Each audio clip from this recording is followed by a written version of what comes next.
Guys, tingnan ninyo. Ito yung spring namin na nag-snow. Iba talagang panahon dito, ano? Hindi mo talaga malaman. Spring na, dapat hindi na siya mag-snow, pero nag-snow pa rin. Ayan. Sira yung beauty ko kanina kasi naglilinis ako ng bonggang snow.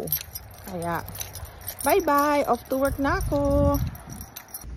Guys, napakaganda ang shift ko dahil hindi siya toxic.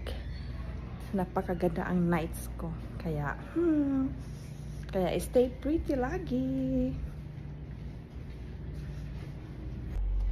Hello, masama ang panahon. Katapos lang ng shift ko, nandun ako sa aking baby, sa aking sasakyan. Kasi pauwi na ako, kasi bike naman ako mamaya. Guys, napakaganda ang night shift ko, pati negosyo ko. Kahit nasa trabaho, nananabigit ko negosyo ko dahil ang kailangan nyo lang dito is cellphone at saka wifi. Kaya guys, kung interesado kayo sa aking negosyo na patok sa masa, mag-message kayo sa akin. I-help ko kayo. Bye!